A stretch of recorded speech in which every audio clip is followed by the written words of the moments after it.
Hi guys, welcome to another video from Figures, Games and Trains, and yes, today we are looking at the Hastell Toys, Grapplers and Gimmicks, Koko B, Ware, and Dan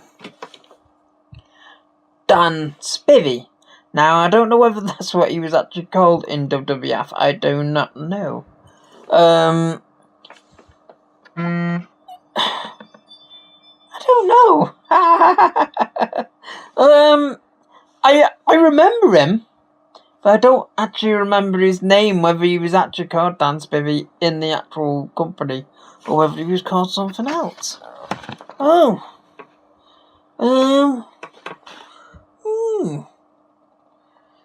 Nope. It doesn't say anything on the back about it or anything.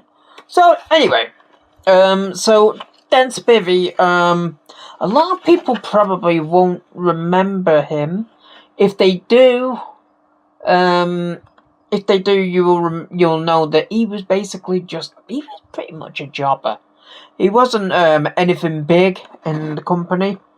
He was more of a jobber, and to be fair, he wasn't one of those most memorable people. But I do remember him. I don't remember his matches, but I just remember him. And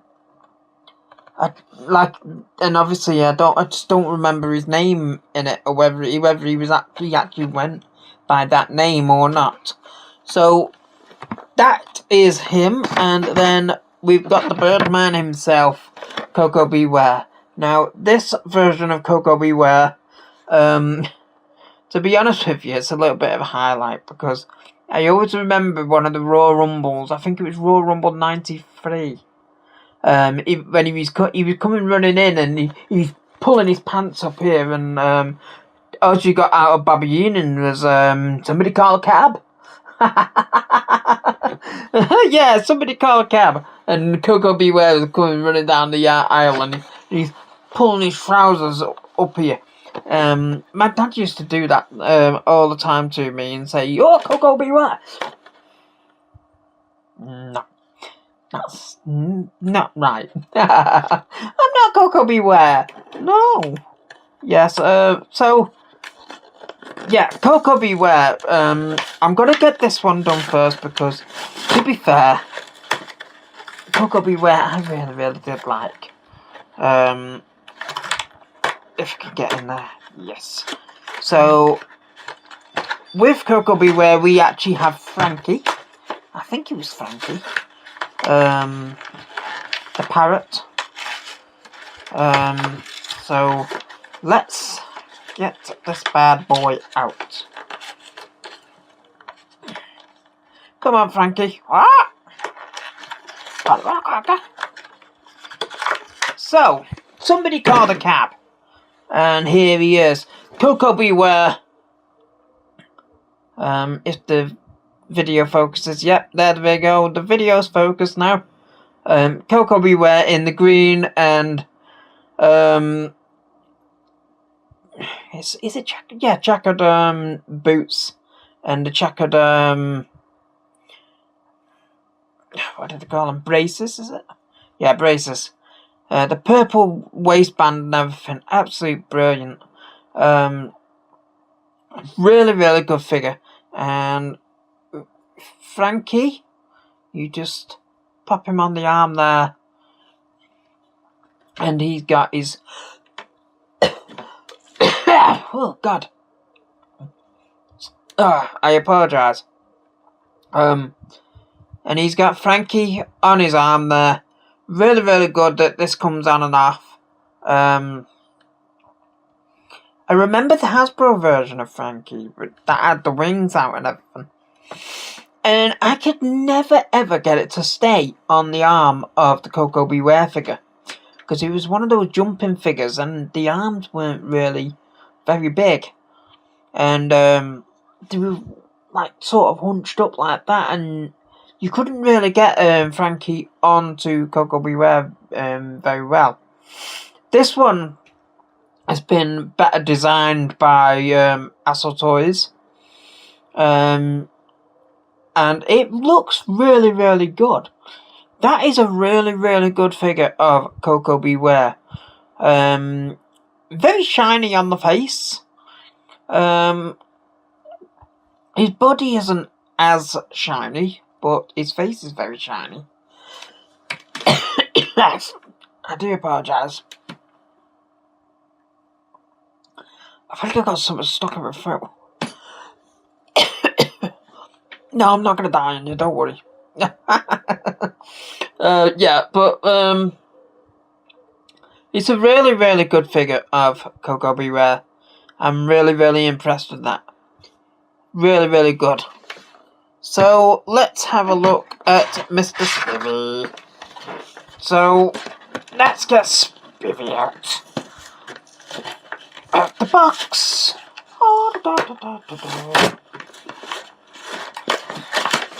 So, from my understanding, if I remember, when they were going through the designing process,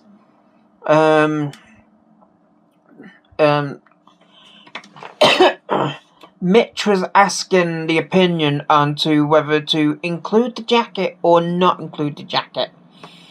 If I remember rightly, it was originally designed without the jacket, without the shirt on, so that he was just in his vest top and the trousers.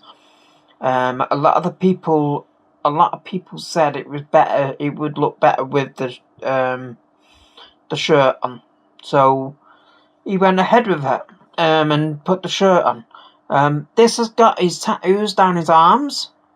One says restitution. Is that yeah, restitution down one side. No understanding about that one.